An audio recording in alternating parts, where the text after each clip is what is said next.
Bismillahirrahmanirrahim. Assalamualaikum warahmatullahi wabarakatuh. Semangat pagi semuanya.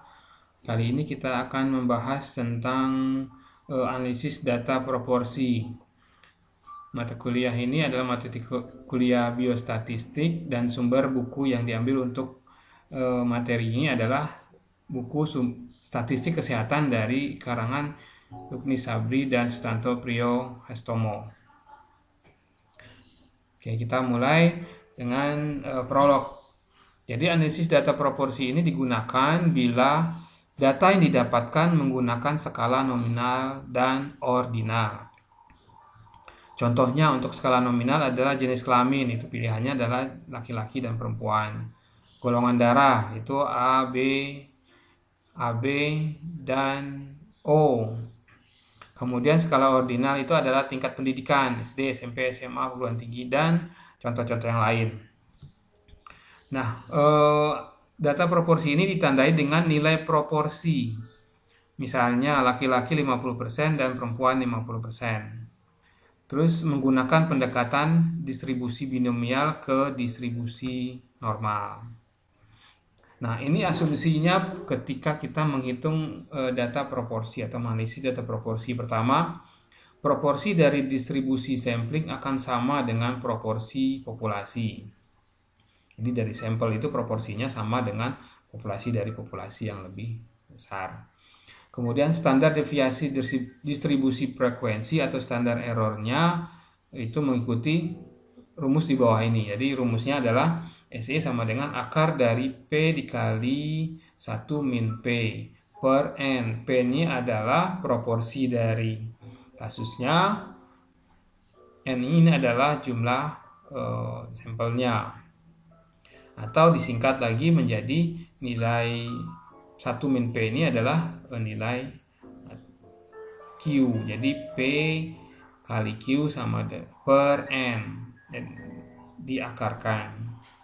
Kemudian distribusi sampling proporsi membentuk distribusi normal. Asumsinya adalah distribusi itu adalah distribusi normal. Nah,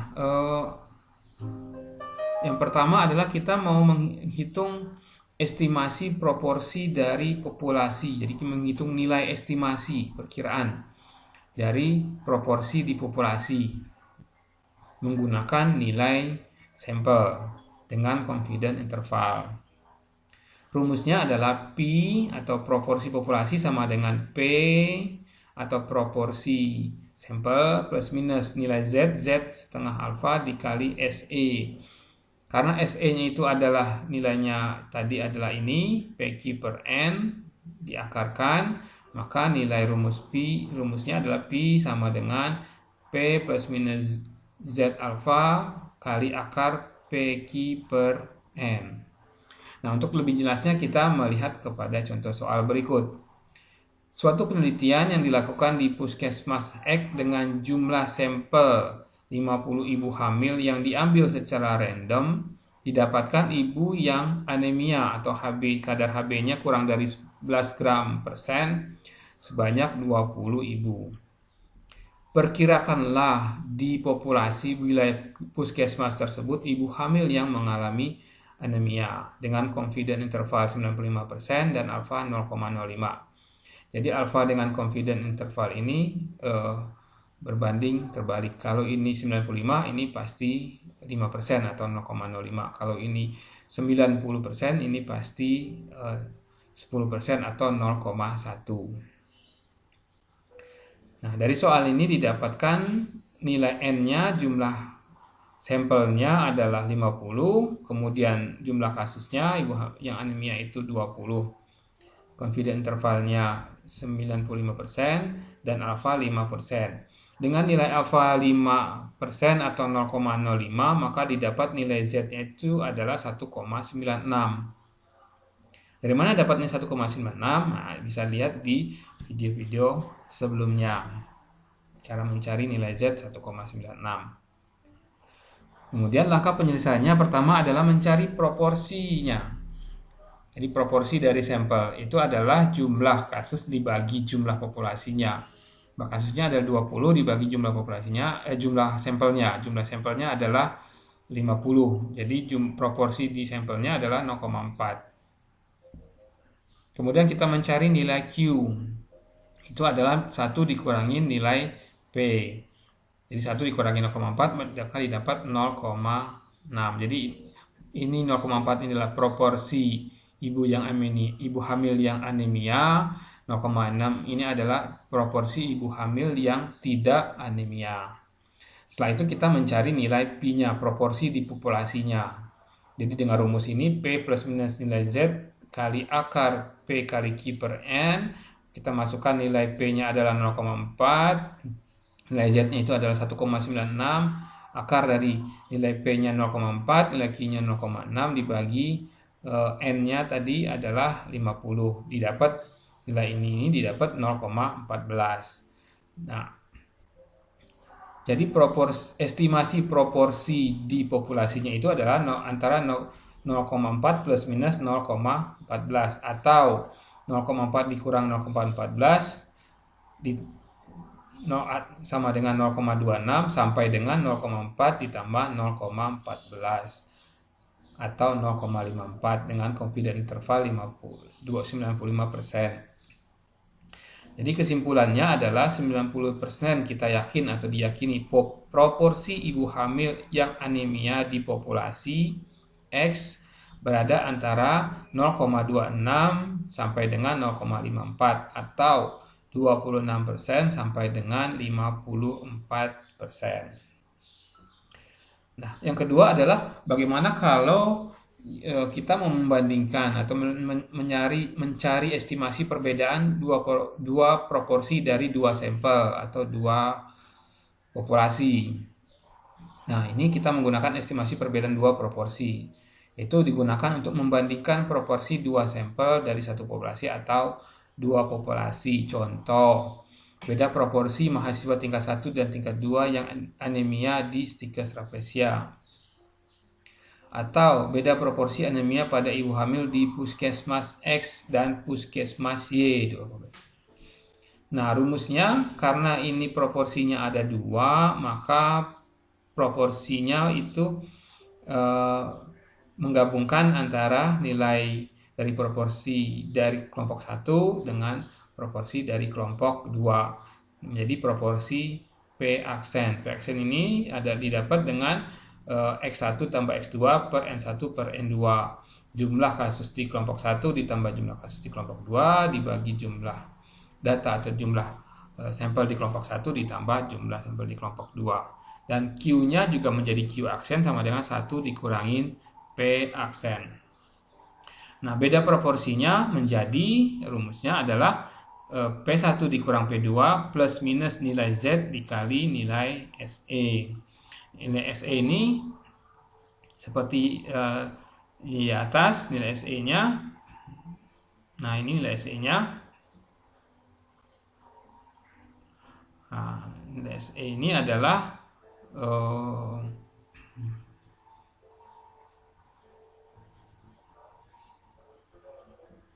ini nilai SE-nya adalah ini sudah tadi ya.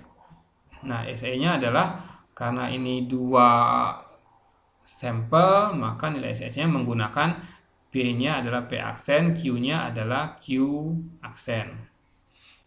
Dikali 1 per jumlah N1 ditambah 1 per N2. Jumlah sampel di kelompok pertama, jumlah sampel di kelompok kedua. Jadi ini perbedaan dua proporsi. Kemudian untuk lebih jelasnya kita coba ke contoh soal. Contoh soalnya adalah suatu penelitian yang dilakukan di puskesmas X dengan jumlah sampel 50 ibu hamil yang diambil secara random, didapatkan ibu yang anemia atau HB-nya kurang dari 10 gram persen sebanyak 20 ibu. Di penelitian yang lain dilakukan di puskesmas Y dengan mengambil sampel sebanyak 30 ibu hamil, didapatkan 15 ibu hamil menderita anemia. Dari kedua sampel tersebut, hitunglah perbedaan proporsi anemia ibu hamil dari kedua puskesmas tersebut dengan confidence interval 95% dan alfa 5% atau 0,05. Didapatkan 15 ibu hamil ya tadi ya. Nanti dianggap bukan ibu hamil karena ini ibu hamil. Oke, nah, kemudian dari soal ini kita dapatkan jumlah sampel di kelompok pertama puskesmas X itu ada 50, jumlah kasusnya 20. Di puskesmas Y itu jumlah sampel 30 dan jumlah X-nya atau jumlah kasusnya adalah 15. Confidence intervalnya 95, alfanya 0,05. Dengan alfa 0,05 atau 5% didapat Z sama dengan 1,96. Nah, langkah menjawabnya pertama adalah kita menghitung proporsi dari kedua puskesmas. Pertama itu menghitung proporsi di puskesmas pertama itu adalah X1 dibagi N1, itu jumlah kasusnya 20, N1-nya adalah 50 jumlah sampelnya. 20 bagi 50 didapatkan proporsinya adalah 0,4. Nah, dari 0,4 ini dapat Q1-nya adalah 1 dikurangi 0,4 sama dengan 0, nah, P1 dapat, kemudian kita juga menghitung dengan cara yang sama, itu P2. P2 X2 per N2 itu 15 dibagi 30 didapatkan 0,5. Jadi Q-nya adalah 1 dikurangi 0,5 atau 0,5. Kemudian menghitung P aksen dan Q aksen. P aksennya adalah rumusnya adalah X1 ditambah X2 dibagi N1 ditambah N2. X1 itu tadi 20, X2-nya adalah 15, N1-nya adalah 50, dan N2-nya adalah 30. Sehingga didapat P aksennya adalah 0,44. Nah, kemudian kita mencari Q aksennya adalah 1 dikurangin P aksen atau 1 dikurangi 0,44. Maka didapat Q aksennya adalah 0,56. Langkah berikutnya adalah kita menghitung perbedaan proporsi kedua sampel untuk confidence interval 95%, alfa 5% atau 0,05, dan Z sama dengan 1,96. Perbedaan proporsi dari kelompok 1 dan kelompok 2 sama dengan proporsi kelompok pertama, proporsi kelompok kedua plus minus nilai Z dikali akar dari P aksen kali Q aksen dikali 1 per N1 ditambah 1 per N2. Dapatkan 0,4 dikurangi 0,5 plus minus 1,96 kali akar 0,44 kali 0,56 dikali 1 per 50 tambah 1 per 30. Sehingga nilai ini didapatkan 0,23. Dan nilai ini adalah minus 0,1. Jadi perbedaan proporsinya bergerak antara minus 0,33 sampai dengan 0,13. Jadi 0,01 kurang minus 0,03, 0,33 minus 0,1 plus 0,13. 0,23 sama dengan 0,13.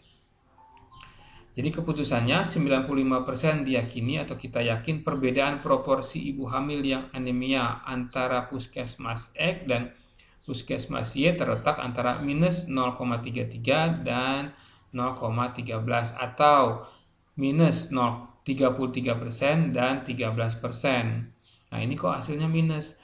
Apakah ini hasilnya signifikan, bermakna atau tidak? Nah, tidak. Pada penghitungan estimasi kita tidak melihat itu bermakna atau tidak, hanya mencari nilainya, nilai estimasi rentangnya. Jadi rentangnya antara minus 33% dan 13%.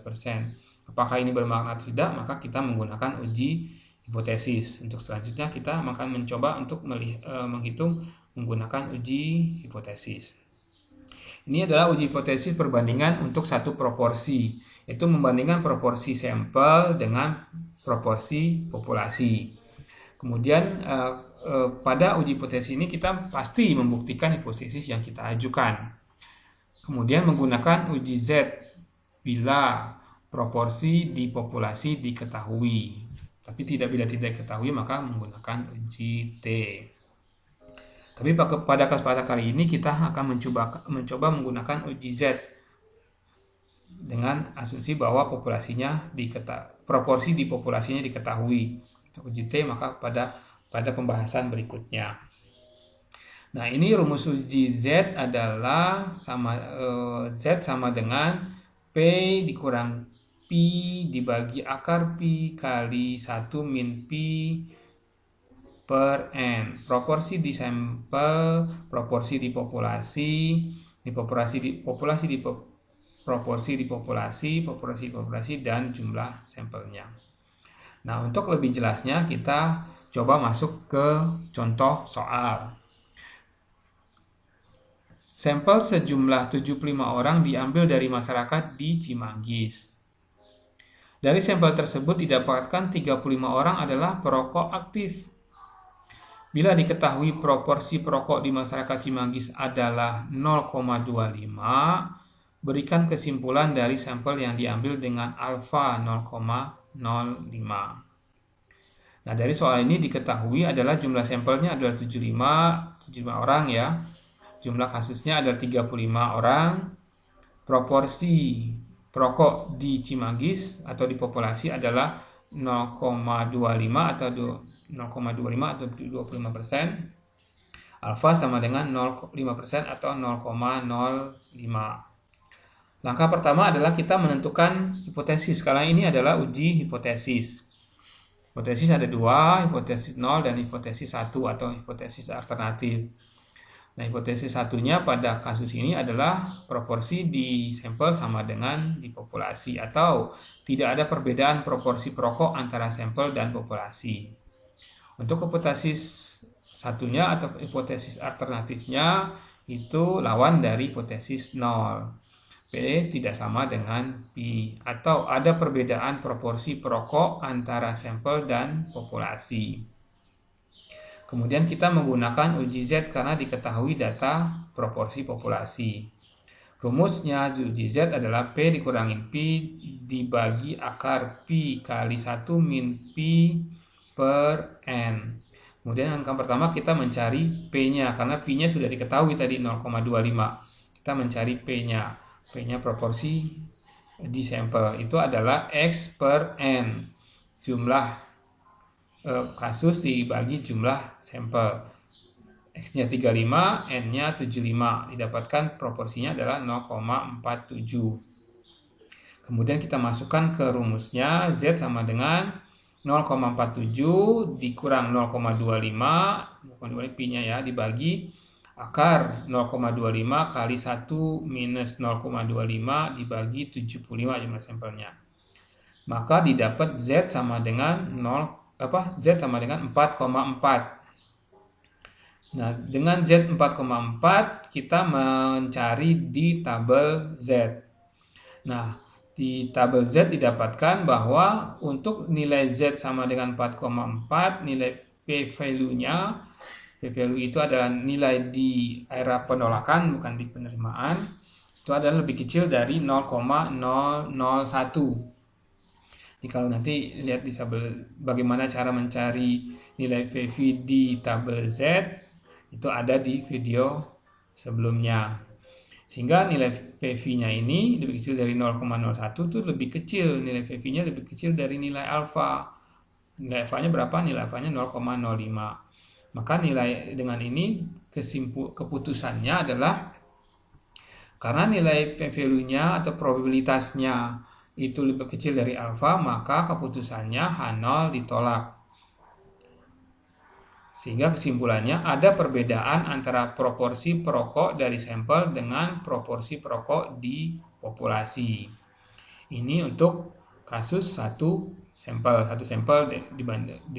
dibandingkan dengan populasi. Nah, yang kedua adalah kita membandingkan proporsi antara dua sampel atau uji hipotesis perbandingan dua proporsi. Ini membandingkan proporsi dari dua sampel atau dua populasi. Kemudian kita pasti membandingkan atau membuktikan kebenaran dari hipotesis yang kita ajukan. Kemudian pada kesempatan ini kita menggunakan uji Z karena proporsi di populasi diketahui. Nah, rumus uji Z-nya adalah proporsi di populasi pertama dikurang proporsi di populasi kedua dibagi SE. SE-nya adalah karena ini dua proporsi dan dengan dua kelompok ya, kelompok 1 dan kelompok 2, maka SE-nya itu adalah akar dari P aksen dikali Q aksen dikali 1 per N1 ditambah 1 per N2. 1 per jumlah populasi 1, 1 per jumlah populasi 2. Nah, P aksen itu adalah mendapatkannya adalah jumlah kasus 1 ditambah jumlah kasus 2 dibagi jumlah populasi 1 jumlah populasi 2. X1 plus F2 per N1 per N2. Dan Q-nya adalah 1 dikurangin Q aksen ya, adalah 1 dikurangin P aksen. Nah, untuk lebih jelasnya kita mencoba melihat di contoh soal berikut. Suatu penelitian diambil dari dua kelompok masyarakat. Kelompok pertama terdiri dari 50 orang dan didapatkan 15 orang perokok. Kelompok kedua terdiri dari 80 orang dan didapatkan 30 orang perokok. Ujilah apakah ada perbedaan proporsi perokok antara kedua kelompok tersebut atau antara kelompok 1 dan kelompok kedua dengan alfa 5% atau 0,05. Nah, dari soal ini kita ketahui N1-nya adalah 50, jumlah kelompok 1-nya 50, X1-nya ada 15, jumlah kasusnya adalah 15. Kelompok kedua itu jumlahnya ada 80 orang dengan jumlah kasusnya adalah 30 dan alfanya 0,05. Langkah pertama adalah kita menentukan hipotesisnya. Hipotesisnya itu terdiri dari hipotesis 0 dan hipotesis 1. Hipotesis 0 adalah P1 sama dengan P2. Proporsi kelompok pertama sama dengan proporsi kelompok kedua. Atau tidak ada perbedaan proporsi perokok antara kedua kelompok, antara kelompok 1 dengan kelompok 2. Hipotesis satunya atau hipotesis alternatifnya adalah lawan dari hipotesis 0. P1 tidak sama dengan P2. Proporsi kelompok 1 tidak sama dengan proporsi kelompok 2. Atau ada perbedaan proporsi proporsi perokok antara kelompok 1 dan kelompok 2. Atau ada perbedaan proporsi perokok antara kedua kelompok masyarakat. Jadi kata-katanya bisa macam-macam ya. Ada perbedaan proporsi perokok antara dua kelompok, ada perbedaan proporsi perokok antara kelompok 1 dan kelompok 2, gitu juga bisa ya. Kemudian langkah kedua adalah menghitung proporsi masing-masing kelompok. Kelompok 1 dengan diketahuinya N1 sama dengan 50, X1-nya adalah 15, maka P1-nya adalah 15 per 50 sama dengan 0,3. Sehingga Q1-nya adalah 1 dikurangi 0,3 sama dengan 0,7. Kelompok 2 diketahui N2-nya 80, X2-nya 30, maka proporsinya untuk kelompok 2 adalah 30 per 80 sama dengan 0,38. Sehingga Q2-nya adalah 1 dikurangi 0,38 atau 0,82. Nah, langkah berikutnya adalah kita menghitung atau mencari nilai P aksen dan Q aksen.